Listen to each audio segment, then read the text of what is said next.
This is episode 462 of the Rio Grande Foundation's Tipping Point, New Mexico. I'm Paul Gessing. And I'm Wally Drangmeister. I'm president of the Rio Grande Foundation, New Mexico's free market think tank. You can find out more about the foundation at riograndefoundation.org. Wally, the biggest news that has come out recently here in New Mexico is the legislature, when it convenes in January, will be staring at a $3.6 billion surplus. That is, I don't know, I'd have to go to the annals of American history, but when it comes to the size of New Mexico, even within the scope of our very large state budget and bureaucracy, $3.6 billion is a boatload of cash. Actually, it's 43%. It's a 43% budget surplus over the current $8.4 billion budget, which is in itself a 30% bigger budget than when Susana Martinez left office. So we are talking massive amounts of money available. Yes, lots of money available. And Paul, I have a feeling that this is called Tipping Point, New Mexico, but I think this will be Turning Point, New Mexico, what happens this session, because they've got money that they can do a lot of things with. And what's making me mighty, mighty nervous, by the way, is there's not a whole lot of people talking about what can and should be done with it. When the biggest, quote, big idea I've heard is like free lunch for all school children, that's starting to make me nervous. But in terms of some of the things that have been hurting New Mexico economically, if they can invest in some of those things, a little tax reform, a little education reform, a little crime reform, this could be the greatest session that ever was at the New Mexico legislature. Yeah, there's a massive amount of money available, and as we're gonna discuss here in a couple minutes, the public education department's request, at least as laid out recently by Secretary Steinhaus, which you have to imagine that he had some insider knowledge of where this budget was. It's big, but it's not massive in terms of the amount of money that education is asking for. So that leads you to the question, with them consuming 45% of the budget right there, are they going to spend this money? Are they going to sock it away, as alas, too many Republicans seem to want, simply deferring this spending into the future? Or are we going to get the much needed reforms to improve New Mexicans' lives right now? And to be very clear, we're not talking about new spending programs that the political leadership likes to talk about what they're going to do with that. We're talking about systemic reforms to New Mexico's economy, tax reform, gross receipts tax reform, tax reduction at a significant scale that will move the needle in terms of the state's outcomes. But before we get into that, we will have a good solid month in which we can talk about the surplus and what to do with it. I want to give some scope and scale comparisons. I already said we're talking a 43% surplus this year alone, which is astonishing considering that we've already seen the budget grow by 30% over the last 4 years, essentially. But here we go. So the budget surplus alone is almost the size of the K-12 budget, $3.8 billion this year, which is in itself a 41% increase over 5 years. It's important to remind people that just because we're spending $8.4 billion right now doesn't mean that budget is anywhere near lean and mean. This is a bloated, very heavy budget that we've seen increase dramatically in recent years. But, that's an amazing statistic. We have enough money to essentially replicate all of public education department with this particular budget. 7 times the state's public safety budget, 3.5 times the entire higher education budget. So that's what the surplus could pay for. The state could eliminate the entire gross receipts tax. How'd you like that one, Wally? That's $3.047 billion and still have $600 million left over to play with. Or the state could eliminate all personal and corporate income taxes, $2.107 billion, and still have $1.5 billion left over. Now, I realize that these are these are annual numbers in terms of the surplus, and these taxes are in a, that these go on and on. We may not have this kind of budget next year, but as I've said, as we continue to say, this is a production-driven situation in the Permian Basin. We may not have $120 a barrel price for oil, but the production continues to grow by leaps and bounds, and that means more dollars for New Mexico to spend. And if you eliminated or even reduced and reformed some of these taxes, you would have the ability to diversify and bring into New Mexico a lot of new businesses, et cetera. Yeah, there's no question, Paul, and that is what I think. This is the I don't know. You don't want to say words like once in a lifetime opportunity, but man, this is a prime opportunity to do some things that have needed to be done in New Mexico. And as much as I am for massive gross receipts tax reform, and it's one of those, man, it's hard to find an industry that doesn't have that in New Mexico as one of the issues affecting it. As much as I like that one, it's like people's eyes tend to glaze over. New Mexico literally could be among the states that have no income tax, and that does a lot for a state as well. The thing that I hope doesn't happen, but man, that we've seen this before, is that it's amazing when we raise taxes, that's always permanent and forever, and we don't need any backstop on that. But when we reduce taxes, we need to have a lot of outs. Like, oh, if anything bad ever happens, we're going to raise them right back up again. That is not how we, make a better business climate for better jobs and more economic activity in New Mexico. Yeah, and this is a unique opportunity. We've seen over the last 4 years, particularly, but in past administrations where spending has been the focus and it really hasn't moved the needle. And I can only impress upon listeners of this show as well as policymakers that this is such a unique opportunity. And I can't imagine how many states in their histories have ever had surpluses of 43% of their budget in a single year. It's just absolutely unheard of. Partially, it is because oil and gas are volatile industries.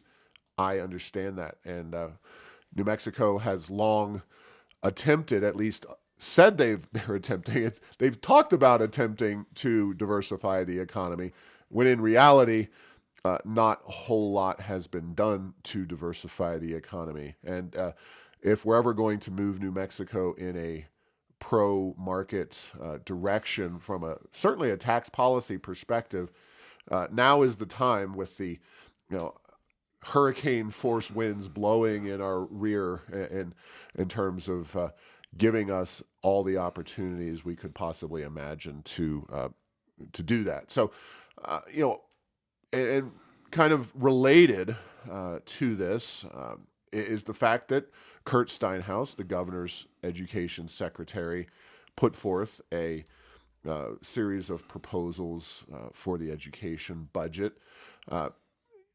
Interestingly enough, there's kind of a discrepancy between the Santa Fe New Mexican, which says the request is $4.1 billion, and the Journal, Albuquerque Journal, says $4.3 billion.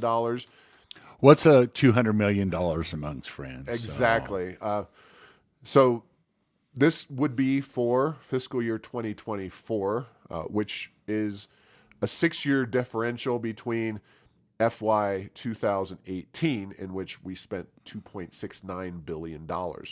So if you're using the lower number, $4.1 billion, if adopted, that's a 54.2% increase over that 6-year time span, with a student population that, if anything, is shrinking across the state. We've certainly seen that in the largest school district here in Albuquerque, where the school age population is shrinking dramatically. If you use the Albuquerque Journal's number, $4.3 billion, and using that increase over $2.69 billion, that's a 60% increase since fiscal year 2018. You're talking about 7 and 8%, actually 7.9% increase using the lower number year over year, which is significant. It's a lot of money. It's on top of a lot of money that's been spent.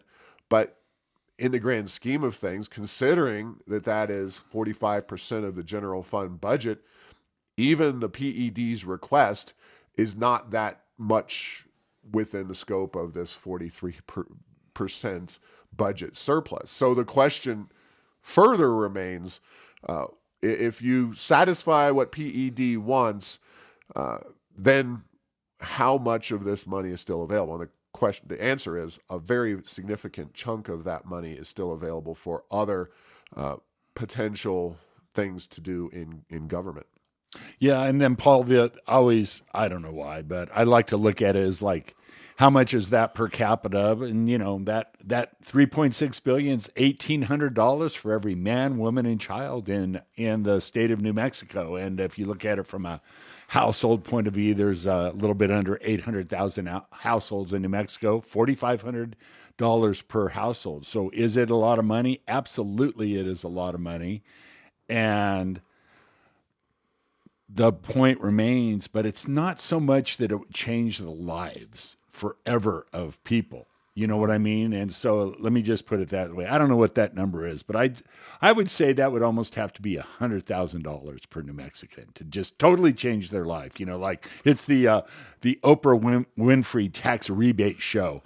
But man, for that level, 3.6 billion, you can do so much to make our business climate more friendly and encourage businesses to come here. And as people will hear in the podcast immediately after this one, just yet another industry that struggles because of the gross receipts tax. So we've heard industry after industry after industry talks about our gross receipts tax and how it structures one of the main impediments to providing everything from housing to healthcare to anything in between. Yeah, and reform of the gross receipts tax would be a drop in the bucket in terms of this, and it would result in a significant improvement in our business structure. On the flip side, spending more on education. We've talked about it very recently.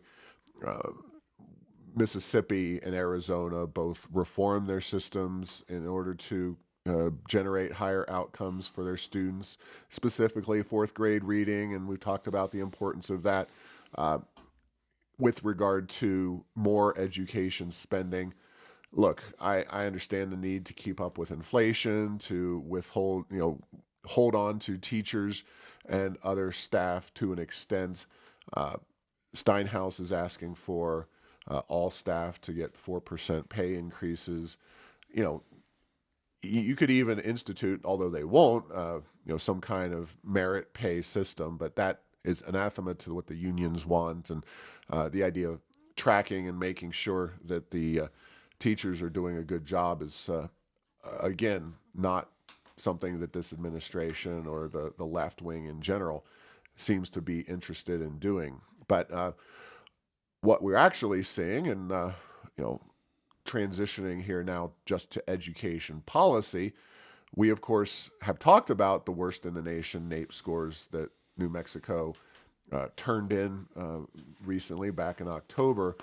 The PED specifically has said that they are going to, or has technically, although not for this school year, eliminated the standardized test given kind of as a requirement that you graduate, you pass that test. So PED is pulling back on a form of accountability. Then you have legislation being introduced that would eliminate Algebra 2 as a requirement, reduce the minimum number of class unit credits needed for graduation. The silver lining is that the legislation, at least as currently being formulated, would add a requirement for statistics and probability education, which I do think is often overlooked and very necessary.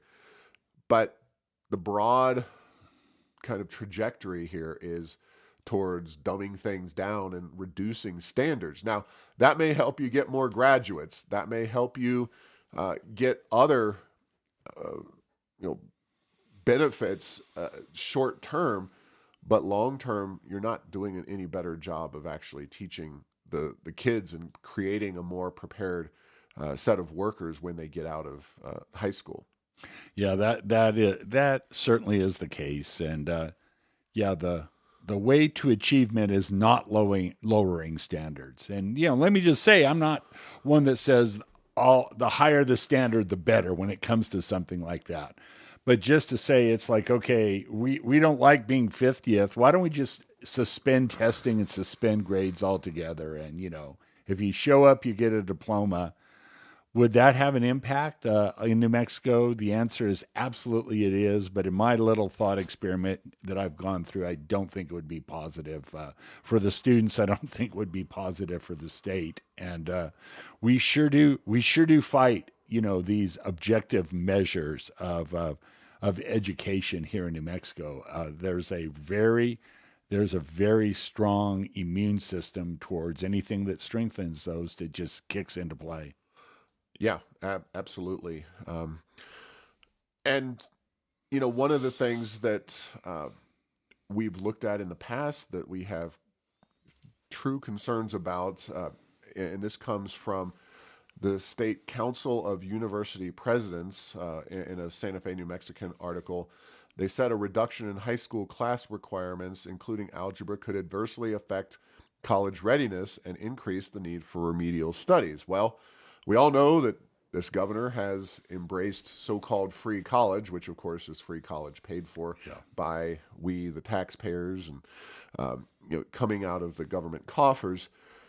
The concern and issue I have there is that we're seemingly beginning a process, not beginning, but only exacerbating a process whereby, well, the K-12 system doesn't get the job done. The students aren't ready to go to college when they graduate. So we're going to foist that off onto the universities and colleges around New Mexico to get them their remedial classes. That wastes a lot of time because you're turning a 4-year college degree into a 5 or even 6-year degree, which increases frustration, increases the likelihood that the young person does not graduate with a diploma. Instead, they get tired after going to school and they decide to do something else, get a job or whatever. More student loans, lower lifetime earning. Now, if there's student loans involved, because they may need need housing. Exactly. And the key is yes, we have free inflation, but it's like the going to another city and living away from home is still a big part of it, and that's tough. That's tough to do. That's a big check to write. So, so it's there's a lot of real concerns here with regard to the way education in New Mexico is being handled, as well as this money. But as requested, PED is not looking for a massive increase, but they're not looking to really improve things very much either when you talk about those national NAEP scores. And I just shudder to think of what will happen a year from now, 2 years from now, if there is no policy prescription put into place to address where we are with the NAEP. If the primary goal here is just to avoid accountability at the state level, that is not going to do any favors for kids in that school system. It's not going to do any favors for the state's economy as a whole, and it's just going to consume more and more resources, financial as well as time, and get us an even worse product, and that's really tragic.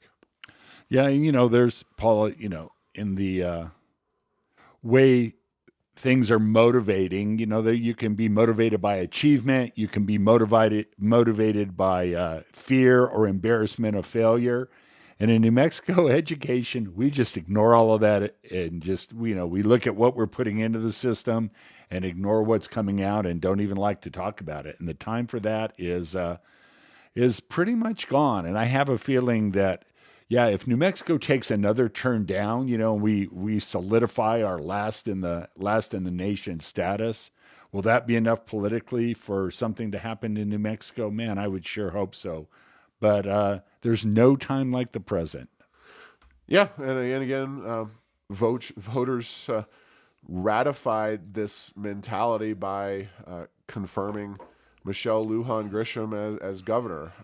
It's obviously a problem that has long dogged New Mexico, but you either, you have a losing football team, you either give the coach another 4-year contract, or you try to find somebody else who maybe will move the needle and get you a few more victories. And we went 1-15 last year, and we're still giving the coach more and more time.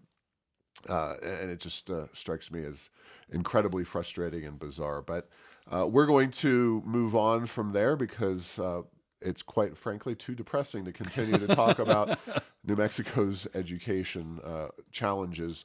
And it is hopeful that this money available to Santa Fe, that we can get some real policies to move the needle on New Mexico's economy. Because let's face it, I do want to cap this conversation. By making New Mexico's business and economic climate more friendly to economic activity and private sector business, we can overcome and eventually address some of our education challenges. It would be helpful if we had an education system that was doing a better job. But ultimately, my kind of analysis of government, not just here in New Mexico, is that we have a higher likelihood of improving our educational outcomes if we have a robust free market private sector, in part due to the tax and economic policies that attract them here. And then those people, those businesses essentially demand the education system get moving in a better direction. But New Mexico's got such a government first mentality that those folks really haven't and aren't willing to step up and say, we need a different system. We need a better system. We need more effective education. It's got to be a private sector driven thing. Well, or if it's not, boy, we are in for a world of hurt. Yeah, And we will talk a little bit in this next one is what happens without oil, and we may get to find out. that is true. We're looking forward to the legislative session in which they'll be able to spend all this money, of course, generated heavily by oil and gas. One of the proposals is being put forth by Governor Lujan Grisham. She's done it, I think, twice before. Net zero really hasn't made it very far in the Democrat-controlled legislature, which kind of shows how little appetite there is for this kind of thing. But net zero is one of those things that the radical environmentalists see as a real policy prescription for the future. It helps that we're talking 27 years in the future before we would have to eliminate use of carbon-based fuels and the emissions of carbon, at least on a net basis, which practically speaking means zero. We're not going to plant enough trees or buy enough offsets to really address this problem. I mean, carbon offsets, whether they're actually effective or not is an open question. But Yeah, physically you can do things to get carbon out of the atmosphere, but always the piece of paper that says you've done something. Those are a little bit, and I hate to do this, but it's in the days of Martin Luther, indulgences for the forgiveness of yep, sins. It's like, yeah, pay us this money and go do what you want. exactly. So Alex Epstein, and he's one of the energy people I really look to. It's worth a follow. Alex Epstein on Twitter. Uh, he recently unleashed, if you will, a Twitter thread on net zero, and we'll do this on different policy issues that'll be addressed or discussed in the session. Stuff we don't talk about as often. Net zero is one that we don't talk about that often because it's so out there. But he wrote, "Reject net zero, embrace energy freedom. Net zero by 2050 policies would be apocalyptically destructive if fully implemented and have already been catastrophically destructive when barely implemented. They should be totally rejected in favor of energy freedom policies." And he goes on in a nice little Twitter thread to really explain what net zero would mean.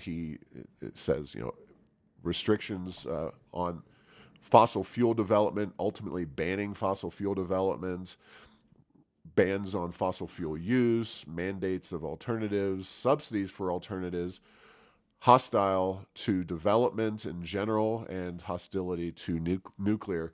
So, a lot of information there. I put it all up at Heirs of Enchantment. You can go and click on Epstein's tweet and the Twitter thread that he had. But it really is one of these pie in the sky policies that also would have the benefit of not having to be implemented when Michelle Lujan Grisham is still in office.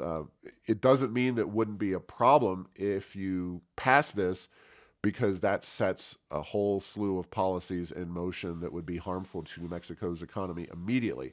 But it's net zero, totally horrible idea.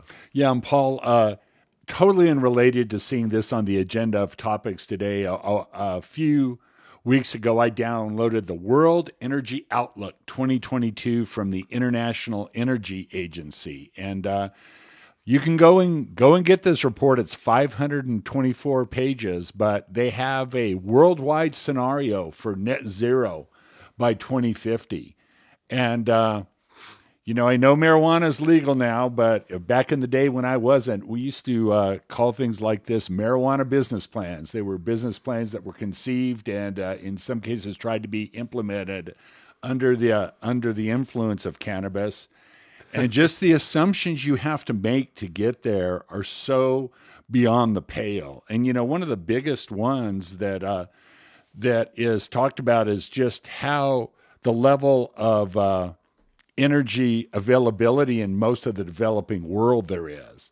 But even in a place like New Mexico, there are no alternatives right now. And you can talk about wind and solar and batteries, and they're all fine. They are like condiments in the eventual energy picture, at least under the current technologies we have. And I too have followed Mr. Epstein as well as some other theorists. But it's one of those things. If it were doable, if it were easy, some progress would be made. And I've always said that, and this is not what we do on these grandiose things like Obamacare and healthcare or whatever, but, show me the sustainable alternative energy town of pick a number. I don't care. It doesn't need to be big. Do it for a 10,000 person town and show me what that would look like in the next few years, and show me what it looks like. Show me what it costs, what the impacts are, what's required to get there, because there's a lot of math that's pushing in the very wrong direction.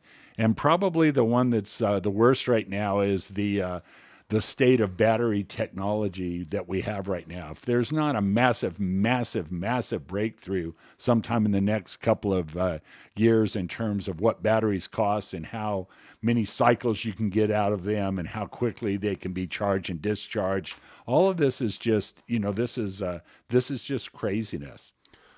Yeah, I mean, we could start the serious transition even to Martin Heinrich's La La Land of electrification if we get serious about nuclear. And I know there's some big announcement about fusion technology. I don't know that even in 27 years we're going to see that widely deployed across the country. I think it would be great if it could be, but the only way to really electrify the economy, and it would have a significant impact on CO2 emissions, is to really dive into nuclear.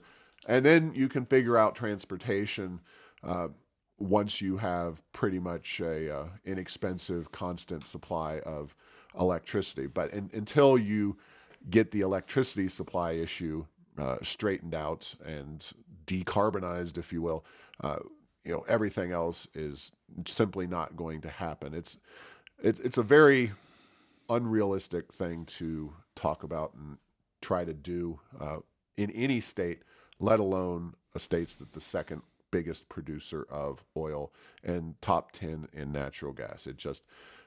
It's absurd, and I hope that the legislature again will reject Michelle Lujan Grisham's push for net zero. Yeah, and then Paul, and the way I am looking at this is that if you really hate oil and gas all of that much and are going to around the world starve it for capital and make it impossible for people to get, they don't go to wind and solar and batteries. They go back to coal. And we're seeing that in places like our friends in Germany who basically were on a really ill-advised path and, based on a lot of wishful thinking that they're a couple of decades ahead of much of the U.S. in this craziness. And they're finding out how tough it is to live without natural gas and oil. So, yeah. So moving on, a local issue here in Albuquerque, pulling back on Albuquerque's free bus movement, if you will, is not easy. A piece of legislation was supposed to come up at City Council, not to abandon the free buses for people who can't afford them, but to just require that they actually go and get a free pass, not making it cost money for people who have low incomes. But, middle class, anybody who is riding the bus to work should pay some kind of fare. And this is kind of the how far out the left is on some of these things kind of issue.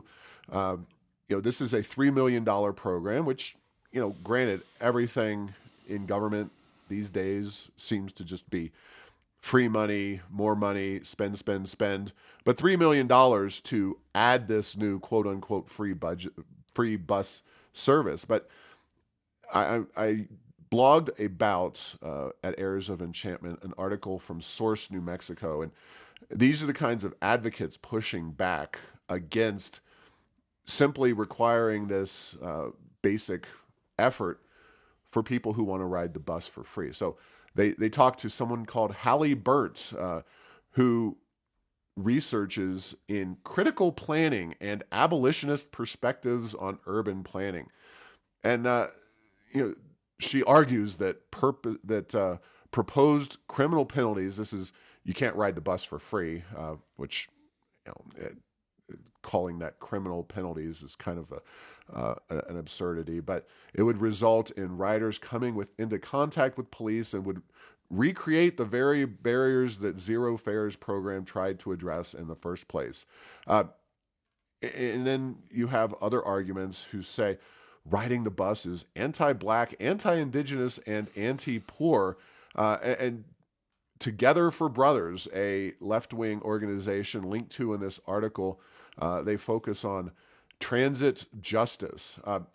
Now, I'm sure that these organizations, there's more to them than some of these kind of caricatures. But man, this is far, far left stuff. And it just shows you every single time you give an inch to the advocates of bigger and bigger government, even something as basic and minimal as requiring people to go to the city transit office and get a bus pass will get you charged with racism and anti-disableism and all kinds of things. It's very, very difficult. Quoting Ronald Reagan, there's nothing so permanent as a temporary government program. And I don't know what City Council is going to do, but they are receiving a lot of pushback for even this basic minimal requirement. Yeah, and Paul, and when you look at who is the constituency that should be benefiting from this free bus fare, and when there's no rules, it becomes such a free for all with crime and bad behavior amongst the riders that it's tough to get bus drivers and nobody wants to ride the bus. And so, it's one of those, if you really say, well, yes, this would help the working poor, this would help students, this would help all these groups. Who it doesn't help is those that, can't follow the rules and refuse to behave. And, the key is that, if you put them in contact with any law enforcement, that's somehow they have no accountability in terms of following the rules and following the law. And, what will happen if we keep going down? We're going to, no matter, next we'll pay people to ride the bus. So that's the next phase. So. Well, that might have to happen because as we've talked about, and we'll be requesting 2022 data soon, in 2016, over nearly 11 million people boarded the buses in Albuquerque. That number in 2021 was 4.4 million boardings. So less than half, not even close. And that's down from 2020, which of course was the main pandemic year. Of course, the amount of money spent has gone up dramatically on the buses, including but not limited to the free system. And even the basic idea, that the bus is a transit and mobility tool for people who are going one place to the other, obviously jobs being a prominent use of a bus system. Now it really is. The advocates are simply essentially saying that the homeless should be part of the equation here, that they should be riding the buses around town for free because that's what buses are meant to do. And if you want to do that, that's great and all. It'd probably be more sensible to have them in a more stationary environment. But do we need to be burning diesel fuel or compressed natural gas to drive the homeless around during the day in Albuquerque? Yeah, so you're even going to be racking up numbers of people boarding the bus that aren't actually going anywhere, and that it's not about mobility, it's not about being green or cutting CO2 emissions. It's about all these supposed social justice issues, when it's actually the single mom who is taking the bus to go clean houses or something that is probably the person most likely to feel physically threatened or be physically threatened on those buses. It's just the quote unquote logic, such as it is so convoluted and so bizarre, and that's I don't know where it's going to come down at City Council in terms of this free bus fare system. Obviously, there's a push to spend even more money to provide additional security, because the free bus system idea has scared off drivers and scared off passengers. So now you need armed security guards on all the buses, again at taxpayer expense. So, yeah, good stuff. We've just got a couple more minutes here, but it is worth now noting Dr. Fauci finally, blessedly, at long last, is riding off into the sunset here, and he's also gotten into a little bit of a a spat with Elon Musk, whose pronouns now on Twitter are prosecute and Fauci, which, Elon Musk, he's been widely commented on in a lot of circles in the media. I certainly appreciate him opening up the Twitter platform to free speech, to actually allowing people to speak their piece in that forum where a lot of censorship was happening, and specific censorship of conservative perspectives, the Hunter Biden laptop story being one. But since we did, and really, COVID for about 6 months was pretty much the number one issue. You could even argue for a year. We talked about COVID, multiple topics every single week. According to a Newsweek article from a year ago, Martin Kulldorff and Jay Bhattacharya, two of the people censored by Twitter, here are a few, the greatest hits, if you will, that Fauci got wrong. Natural immunity. Fauci only pushed the vaccine and vaccine mandates, did not focus on natural immunity at all. And it's something that remains an issue at the state level, national, and unfortunately, Fauci, I think, is really responsible for a lot of that. Instead of doing targeting protection of the elderly, locking down the whole population, it's really the elderly and people with severe health issues, especially obesity, but others that needed to be protected and to the greatest extent possible quarantined for longer periods of time. The idea that the elderly should be in some of the same conditions as 5 and 10 and 15-year-old kids, let alone 25-year-old adults, crazy stuff. And Fauci really dropped the ball on talking about that in a coherent way. School closures, kind of a component of that. Children being minimally impacted by the virus. Schools should never have closed. We see that more in New Mexico than virtually any other state, where we had an utter collapse of our testing scores, and a lot of kids in New Mexico are really behind the 8 ball. And then, of course, the wonderful mask issue, which it's very hard to see any real benefit from mask mandates in the real world.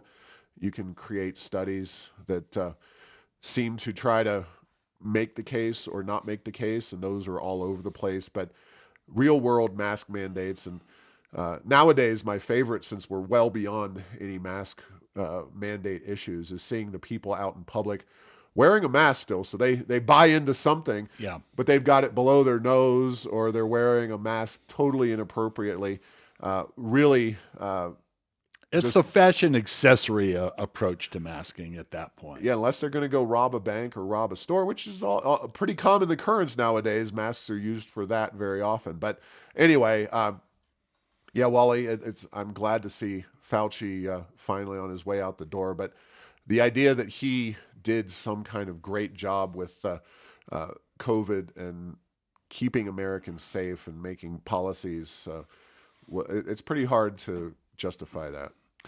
Yeah, this, and I did say there was a lot of tough decisions that were made, and probably needed to be made during the pandemic, and it just how many of them were just dead wrong is staggering.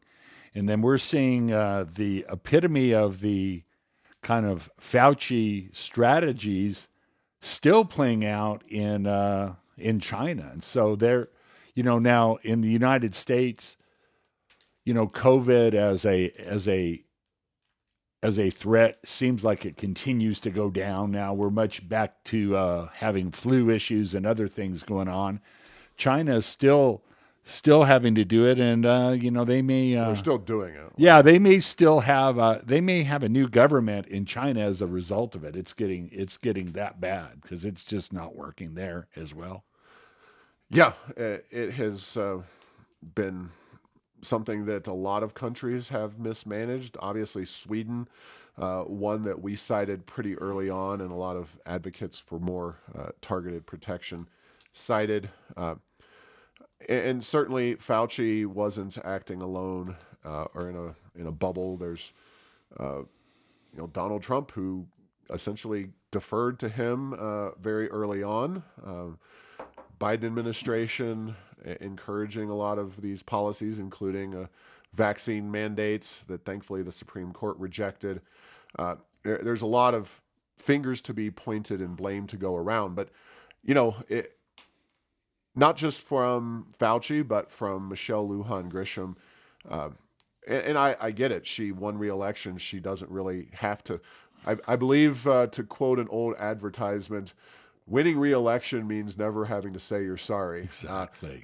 There's a lot of policies that have proven themselves incorrect that this governor and Fauci being a guiding light for her and her ilk have put in place that are now shown to be at very best misguided.